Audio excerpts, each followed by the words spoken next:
Francamente, meritíssimo, olhe para o estado dele. Ele não tem a menor condição de gerenciar 1 centavo. As palavras, afiadas como vidro quebrado, atingiram João em cheio. O peso do mundo pareceu esmagar seus ombros ali mesmo, naquela cadeira dura de madeira, sob a luz pálida e fria da sala de audiências. Lágrimas silenciosas que ninguém via desciam por seu rosto marcado pelo tempo, e ele as limpava com as costas das mãos trêmulas, tentando inutilmente segurar o que restava de sua dignidade. O cheiro de desinfetante misturado com poeira enchia o ar. O filho continuou seu ataque, a voz ecoando com desprezo. Cada palavra era um golpe, um sapato gasto, pisado de propósito, um olhar perdido, que já aceitava a dor. Felipe empurrou uma pasta sobre a mesa com um baque surdo que quebrou o silêncio tenso. Assine logo e acabe com esse circo. No movimento brusco, a pasta esbarrou no peito de João. O reflexo foi imediato, um raio. A mão enrugada do velho pai não foi para se proteger do impacto, mas voou para o bolso interno de seu paletó puído, um gesto de desespero para proteger algo que guardava ali. E então, algo mudou. Por um piscar de olhos, o olhar de vítima se desfez. Foi substituído por uma frieza cortante, um brilho calculista que durou menos de 1 segundo, mas que pareceu congelar o ar. O filho, cego pela própria arrogância, deu o golpe final. Ele é apenas um velho senil que deu sorte grande. A câmera fecha no rosto de João. Ele não chora mais. Seus lábios formam um sorriso quase imperceptível, um segredo sombrio dançando em seus olhos enquanto ele encara o nada, como se já visse o final da história. Ei, antes de continuarmos com essa história incrível, preciso de fazer um alerta importante. Muitos inscritos têm relatado que o YouTube removeu suas inscrições sem aviso.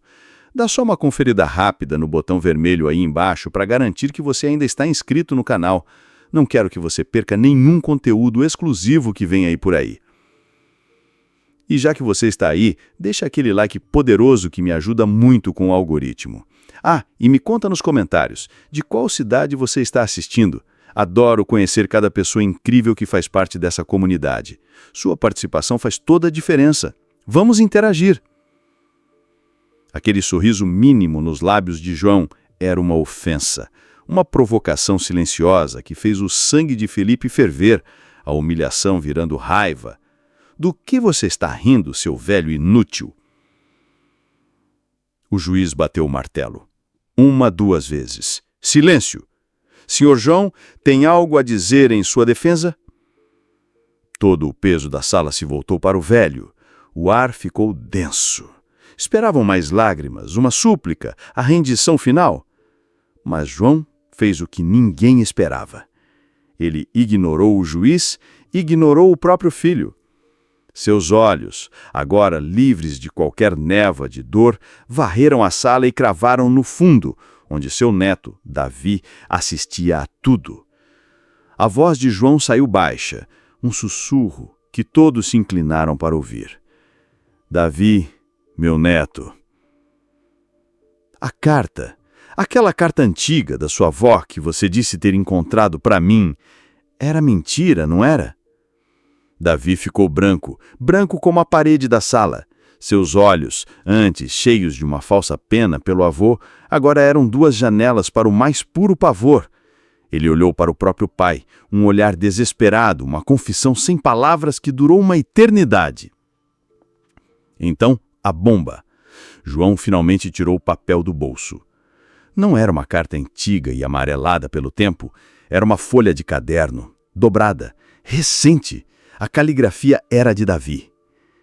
A única condição chocante nesta sala era a sua, disse o velho, a voz firme pela primeira vez. Ele olhou diretamente nos olhos do neto, o predador revelando sua armadilha. Um suspiro coletivo percorreu a sala. O advogado de Felipe deixou a caneta cair da mão. O som do plástico batendo no chão foi um tiro no silêncio mortal. Felipe virou o rosto para o próprio filho, a incredulidade se transformando em horror. A compreensão de que ele não era o caçador, era apenas outra presa no jogo doentio de seu próprio herdeiro. O mundo de Felipe desabou. O rosto do próprio filho, Davi, era o de um estranho, um monstro que ele mesmo alimentou. O ar saiu de seus pulmões. O silêncio na sala era pesado, um vácuo preenchido apenas pelo papel amassado sobre a mesa. A prova da traição. Você! A voz de Felipe rasgou o ar. Não para o pai, mas para o filho. A fúria de quem foi enganado pelo próprio sangue. Você me usou, seu moleque! Ele se levantou de um salto, o corpo tremendo, pronto para avançar sobre Davi, ali mesmo, na frente de todos. Ordem! Trovejou o juiz, o malhete batendo na madeira como um tiro. Mas João levantou uma mão. Um gesto calmo, soberano. E todos, inexplicavelmente, se calaram. O velho, que minutos antes era a imagem da humilhação, agora comandava a sala. Ele se virou para o juiz, o sorriso sombrio ainda em seus lábios. Meritíssimo, a pergunta não é o que eles fizeram. A pergunta é, por que eu permiti? O queixo do advogado caiu. Felipe congelou no meio do caminho. Vocês acham que isso foi sorte? A voz de João era agora puro gelo, desprovida de qualquer emoção. Acharam um bilhete premiado? Não. Eu não sou um velho senil que deu sorte. Eu sou um velho que ficou rico e esperou. Esperei o abutre voltar para o ninho. Ele olhou para Felipe e depois para Davi. Eu poderia ter desaparecido com o dinheiro, comprado uma ilha, mas o dinheiro não compraria de volta os 10 anos de silêncio, a solidão, o abandono. João pegou a pasta de documentos que o filho havia jogado sobre a mesa. Com uma calma aterrorizante, ele a abriu. Dentro não havia nada que Felipe esperava. Havia um único documento, com um selo oficial. Esta herança tem de fato uma condição chocante. A condição é que ela nunca será de vocês. Ele virou o documento para que todos pudessem ver. Era uma escritura de doação, irrevogável. Cada centavo, cada um dos milhões, vai para uma fundação de amparo a idosos abandonados pelos filhos. Uma fundação que, a partir de hoje, levará o nome da minha falecida esposa. O nome da avó que vocês usaram em sua mentira nojenta. Felipe e Davi ficaram imóveis. A realidade caiu sobre eles não como uma onda, mas como um prédio desabando. A ganância, a traição, o plano, tudo se desfez em pó. João se levantou, o corpo não mais curvado, mas reto, imponente. Ele deixou o documento sobre a mesa. A única herança de vocês é esta vergonha. É o eco do nome de vocês sendo arrastado na lama. Aproveitem. Vocês têm o resto da vida para gastá-la. O silêncio que se seguiu foi mais pesado que a própria morte.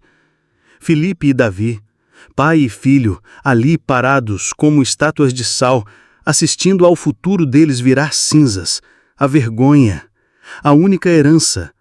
O eco das palavras de João ainda pairava no ar, uma sentença que duraria para sempre. Felipe tremeu, um tremor que começou nos pés e subiu como um choque elétrico, sacudindo o corpo inteiro. Não era mais sobre o dinheiro, era sobre o nada. Ele era, oficialmente, o homem que perdeu tudo porque tentou tomar tudo. Um fracasso público, uma piada. Mas João ainda não tinha acabado. Ele olhou para os dois e, pela primeira vez desde que a máscara de vítima caiu, havia uma sombra de dor verdadeira no seu olhar. Sabe qual é a maior piada nisso tudo? Ele disse, a voz tão baixa que mal se ouvia. Vocês nunca perguntaram de onde o dinheiro veio. Nunca se importaram? Ele fez uma pausa, deixando o veneno entrar. Não foi loteria. Nunca foi. João olhou nos olhos de Felipe e entregou o golpe final, a verdade que transformaria a tragédia em um horror profano. Foi o seguro de vida da sua mãe, o dinheiro que ela deixou com muito sacrifício para garantir que eu nunca passasse pelo que vocês me fizeram passar nos últimos 10 anos. Aquilo quebrou algo dentro de Felipe. O último fio de sanidade, o último pilar de qualquer justificativa que ele pudesse criar em sua mente. A ganância não tinha sido apenas contra o seu pai. Tinha sido uma profanação da memória de sua mãe. Um grito saiu da garganta, um som que não era humano, um rugido de puro desespero e ódio. Ele voou para cima de João. Não foi um empurrão, foi um ataque. As mãos buscando o pescoço do próprio pai, os olhos injetados, o rosto desfigurado pela fúria de um animal encurralado. Caos. Gritos explodiram na sala de audiências. Meu Deus! Peguem ele! Alguém chame a polícia! Cadeiras viraram. O juiz se escondeu atrás da sua mesa e, no meio do pânico, o documento da doação com o nome da mulher morta esvoaçou da mesa e pousou lentamente no chão. Uma única gota vermelha, pequena, quase invisível, manchou o papel, selando o destino daquela família para sempre. O ar foi expulso dos pulmões de João. As mãos de Felipe, as mesmas mãos que ele um dia segurou para ensinar a andar, agora se fechavam em seu pescoço. O mundo se tornou um borrão de gritos, de cadeiras arrastadas, de um pânico coletivo que sufocava o ar da sala. O cheiro de medo era mais forte que o de poeira. Seguranças correram, braços fortes e uniformizados tentando separar a carne da mesma carne. "Larga ele!" gritou um. "Vai matar seu pai!" berrou o outro. Mas Felipe era um homem possuído, surdo, cego, movido apenas pela mais pura e primitiva fúria de quem perdeu tudo. Mas por um segundo, no meio do caos, o rosto de João ficou perfeitamente nítido para quem quisesse ver. E não havia dor, não havia pânico. Havia paz, uma calma terrível e sobrenatural. A serenidade de um general vendo o exército inimigo marchar exatamente para a aniquilação que ele mesmo preparou. Seus olhos, por cima do ombro do filho que o estrangulava, olhavam para um ponto fixo no teto. A pequena luz vermelha da câmera de segurança. Foi Davi quem viu. O neto, o cérebro por trás da primeira traição, foi o único que entendeu a profundidade diabólica da segunda. O horror tomou seu rosto, a compreensão gelando sua espinha. A queda do pai, a doação do dinheiro, nada daquilo era o fim. Eram apenas o começo. "Não! Pai, para!" ele gritou, a voz rasgada de um pânico que ninguém entendeu. "Larga ele! É isso que ele quer!" Era tarde demais. O som metálico e seco ecoou na sala, mais alto que qualquer grito. Clique. As algemas se fecharam nos pulsos de Felipe. Policiais o ergueram com força. O rosto do filho agora uma máscara de confusão e ruína completa. Foi só então que ele pareceu acordar, olhando para as próprias mãos como se pertencessem a um estranho. Caído no chão, amparado por um segurança, João tossia. Mas seus olhos, ligeiramente abertos, não olhavam para os paramédicos que chegavam apressados. Eles seguiam a figura do filho sendo arrastado para fora da sala. E nesses olhos não havia o alívio de uma vítima salva. Havia o brilho sombrio e vazio de uma vitória absoluta. A vitória de um homem que queimou o próprio mundo apenas para garantir que seus inimigos não tivessem onde se esconder das chamas. As sirenes se foram. O caos virou um eco silencioso nas notícias da noite. Felipe estava preso, aguardando um julgamento cuja sentença já era conhecida.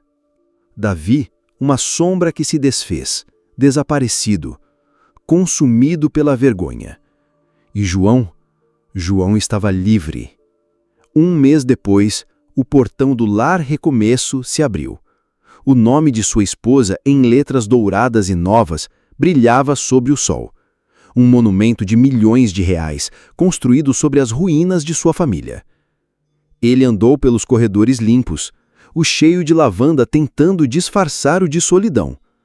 Viu os rostos nos pátios e nas salas de convivência. Olhos vazios, mãos trêmulas segurando copos de plástico. Homens que, como ele, um dia tiveram filhos. Um dia tiveram uma casa. a diretora do lar o encontrou, o rosto iluminado de gratidão. Senhor João, que honra imensa! O senhor é o nosso anjo, o nosso herói! Ela sorria emocionada. O senhor veio visitar algum amigo? Veio ver a placa em sua homenagem?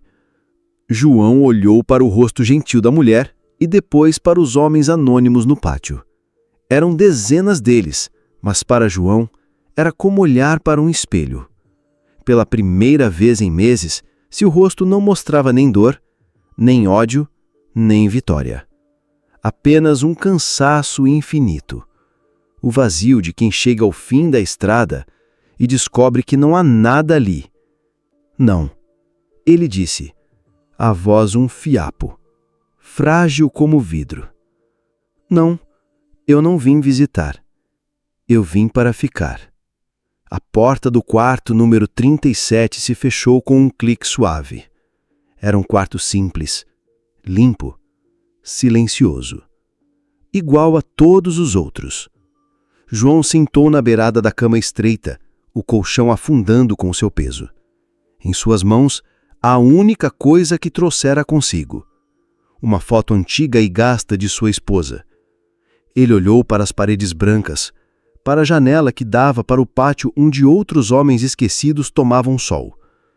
Ele tinha conseguido sua vingança. Tinha conseguido sua justiça.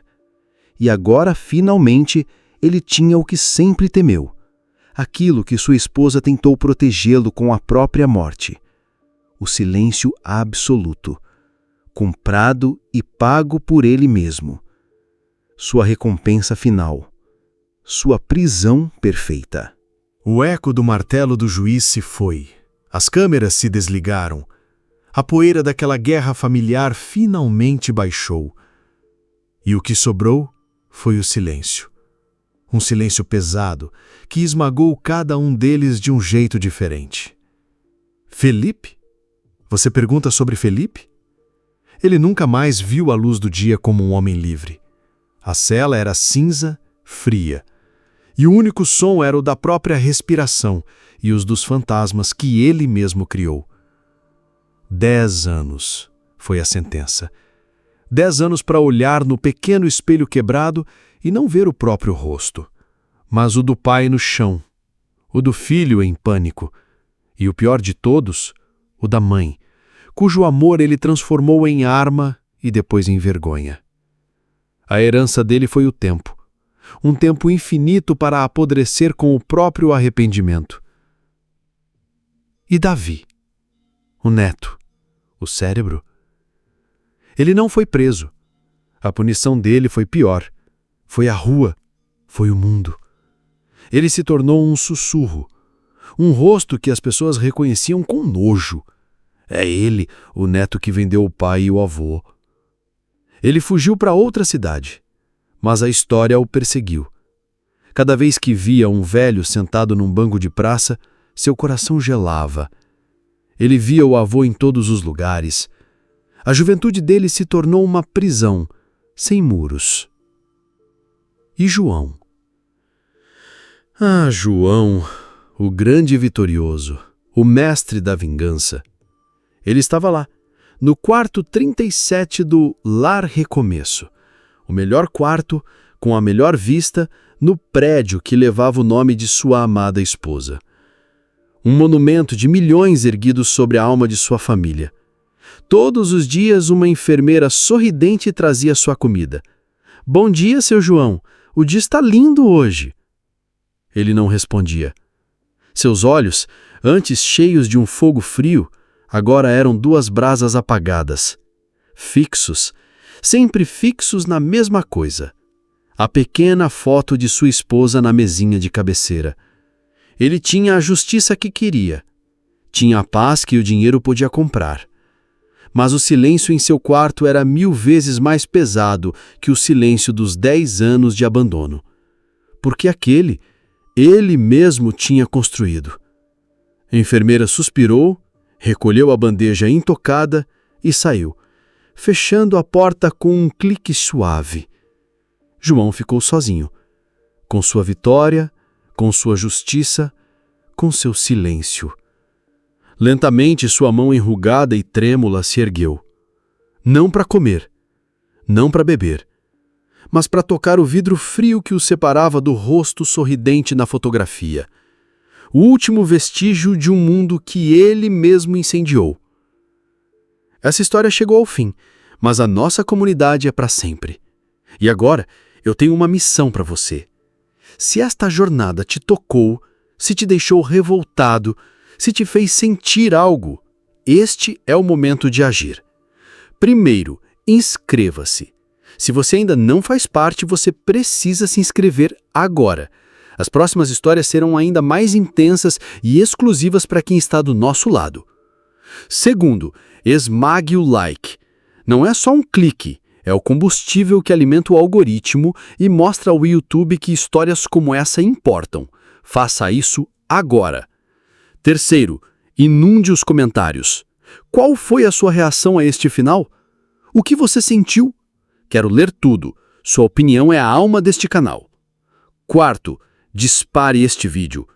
Pense em 5 pessoas. 5 amigos ou familiares que precisam ver este desfecho. Compartilhe com eles agora mesmo pelo WhatsApp. Só os verdadeiros membros desta comunidade entendem a importância disso. Faça sua parte e mostre sua força.